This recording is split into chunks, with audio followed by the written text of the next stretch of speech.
آداب دوستو، اردو نواز YouTube channel پر آپ کو خوش آمدید۔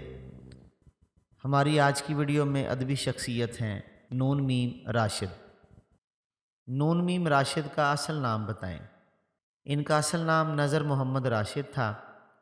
1 اکتوبر 1910 میں ضلع گوجرانوالہ کے قصبے اکال گڑھ میں پیدا ہوئے، جس کا موجودہ نام علی پور چٹھا ہے۔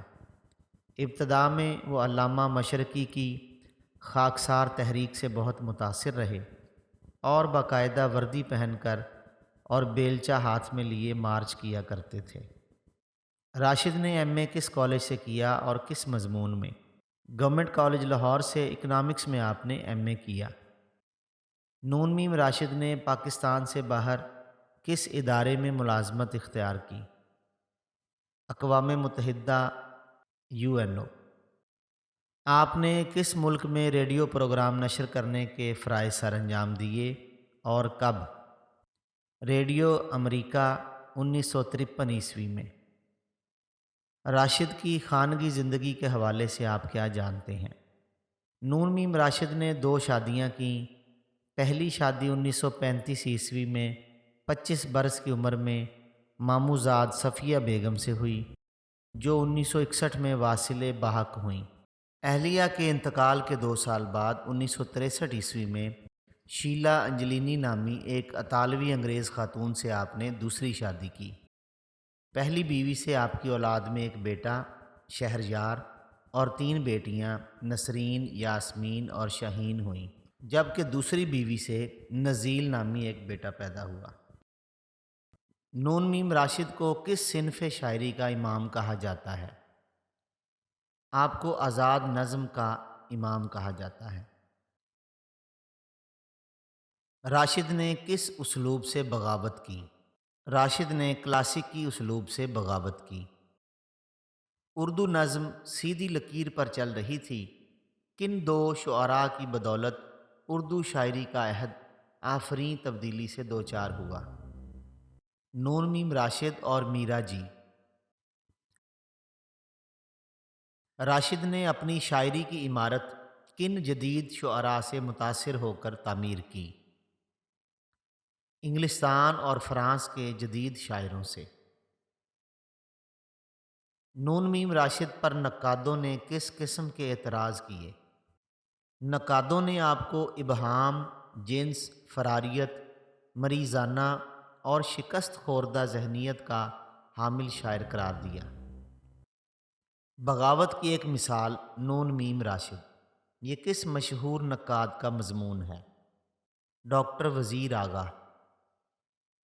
شاعروں کا شاعر راشد، یہ مضمون کس نقاد کا ہے؟ ڈاکٹر آفتاب اقبال۔ نون میم راشد کی تصانیف کے بارے میں آپ کیا جانتے ہیں؟ آپ کے 3 شعری مجموعے آپ کی زندگی میں طبع ہوئے۔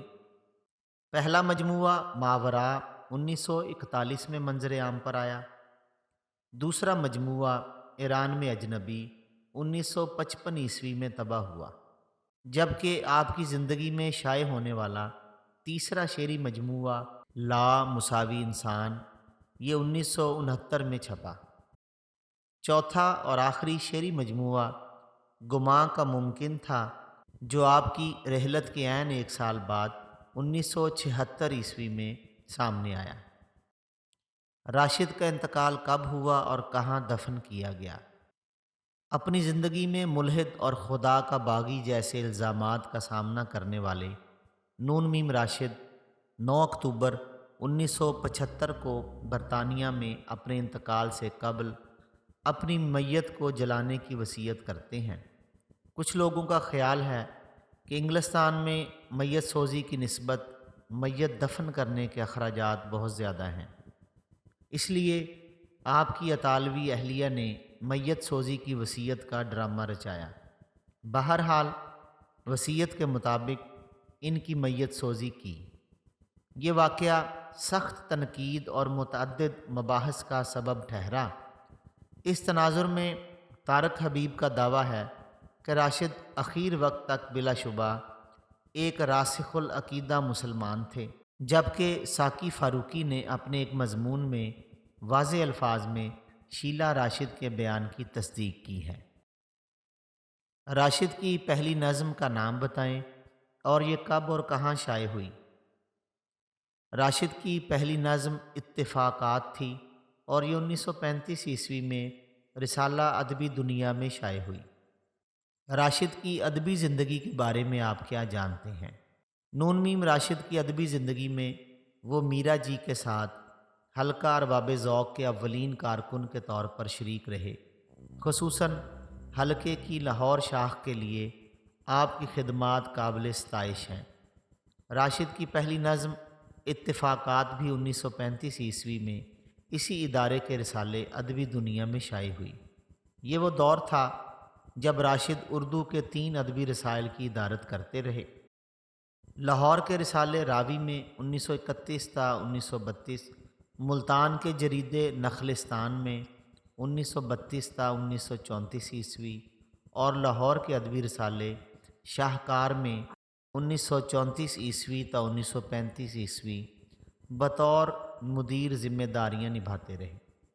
اردو رسائل کے ساتھ ساتھ انہوں نے لاہور کے انگریزی رسالے دی بیکن 1927 تا 1928 اور ریڈیو پاکستان کے رسالے پاکستان کالنگ 1949 تا 1950 کی ادارت بھی کی۔ بہت شکریہ دوستو، امید ہے آپ کو یہ ویڈیو پسند آئی ہوگی۔ والسلام۔